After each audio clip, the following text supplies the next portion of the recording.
Gujarat CID ક્રાઇમની તપાસમાં આંતરરાષ્ટ્રીય આતંકી ફંડિંગના અત્યાર સુધીના સૌથી મોટા નેટવર્કનો પર્દાફાશ થયો છે। સીઆઈડી ક્રાઇમની ટેકનિકલ ટીમે ક્રિપ્ટો વોલેટ અને ડાર્ક વેબના માધ્યમથી થતા ₹226 કરોડ 54 લાખના શંકાસ્પદ વ્યવહારો ઝડપી પાડ્યા, જેના તાર સીધા ખૂંખાર આતંકી સંગઠન હમાસ સાથે જોડાયેલા છે।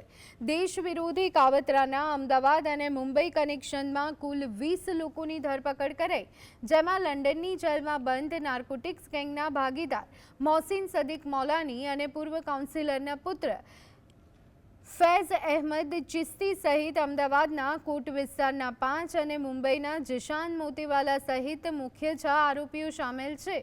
ક્રિપ્ટોકરન્સીના ઓથા હેઠળ આચરવામાં આવેલા આતંકી ફંડિંગના કરોડોના વ્યવહારો જોઈ અને ખુદ તપાસ એજન્સીઓ પણ ચોંકી ઉઠી છે। P2P એકાઉન્ટમાં ઊંડાણપૂર્વક તપાસ કરતા સાયબર ક્રાઇમના પણ 935 ગુનાઓ મળી આવેલ છે। આમ આશરે 226 કરોડ રૂપિયાના ક્રિપ્ટો વ્યવહારોનું નેટવર્ક ધરાવતું વિશ્વના અલગ અલગ આતંકવાદી સંગઠનો, drugs network, criminal syndicate, smuggling, ખાસ કરીને ગોલ્ડ સ્મગલિંગ અને હ્યુમન ટ્રાફિકિંગના પૈસા આ વોલેટમાં આવેલા હોવાનું પ્રસ્થાપિત થતા 9 આરોપીઓની ધરપકડ કરવામાં આવી।